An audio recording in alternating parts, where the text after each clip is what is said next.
Assalamualaikum warahmatullahi wabarakatuh.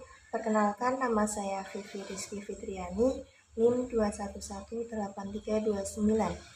Saya di sini akan menyampaikan materi tentang pengertian analisis hasil evaluasi dan pengelolaan hasil evaluasi. Nah, yang pertama yaitu tentang pengertian analisis hasil evaluasi. Nah, sebelumnya apa sih analisis itu? Analisis merupakan suatu proses untuk mengelola data yang telah dikumpulkan, yang kemudian ditarik suatu kesimpulan.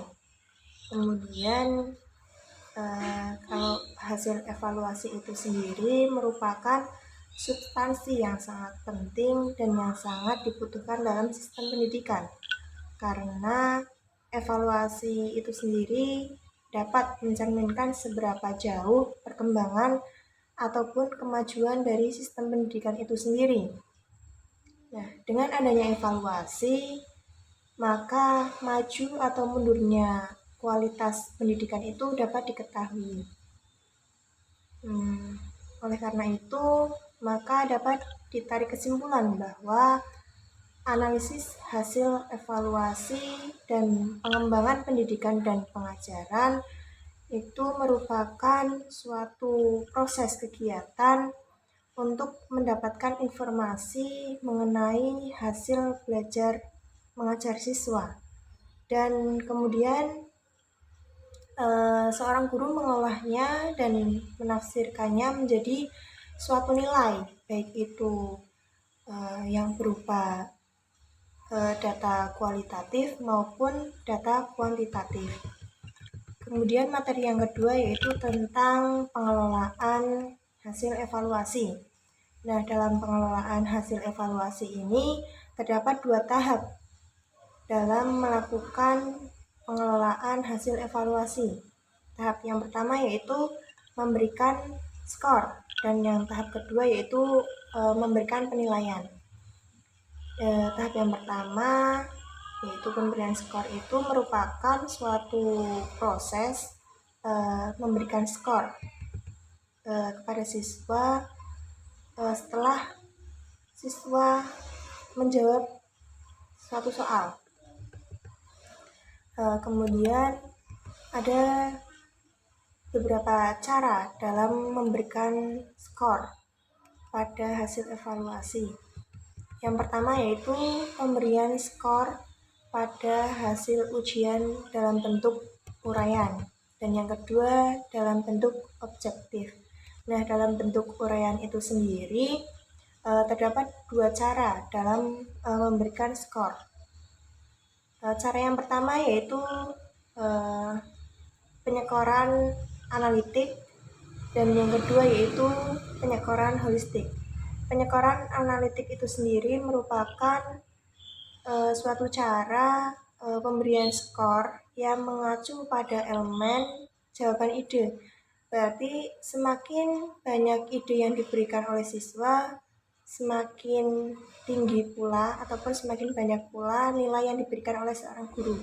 Kemudian cara yang kedua yaitu dengan cara penyekoran holistik, yaitu suatu cara penyekoran ataupun pemberian skor kepada siswa yang dihasilkan dari keluasan respon jawaban yang diberikan oleh siswa.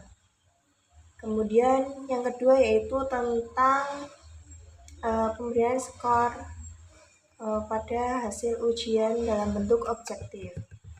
Nah, dalam bentuk objektif ini dapat dilakukan dengan memberikan skor 1 untuk jawaban benar dan pemberian skor 0 untuk jawaban salah.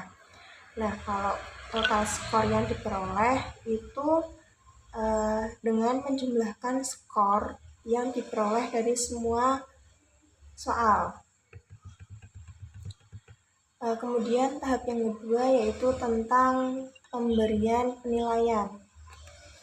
Dalam pemberian penilaian ini sendiri dapat dilakukan dengan menggunakan pendekatan penilaian acuan patokan atau dengan menggunakan penilaian acuan kelompok.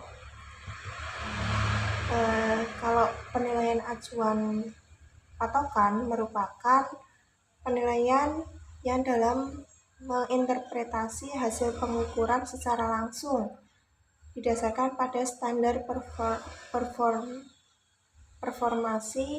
performansi tertentu yang ditetapkan. Untuk analisis ini bisa menggunakan analisis presentasi ketercapaian atau untuk analisis ini bisa menggunakan analisis presentasi ketercapaian. Sedangkan kalau penilaian acuan kelompok itu merupakan penilaian yang dalam menginterpretasi data, hasil pengukurannya itu didasarkan pada prestasi anggota kelompok lainnya, sehingga dalam penilaian acuan kelompok ini digunakan beberapa teknik analisis dalam mengolah data. Di antaranya yaitu deviasi standar, mean, standar skor, rank, jenjang persentil, dan lain sebagainya. Sekian dari saya. Materi yang selanjutnya akan disampaikan oleh Mbak Fariska. Sekian dari saya. Wassalamualaikum warahmatullahi wabarakatuh.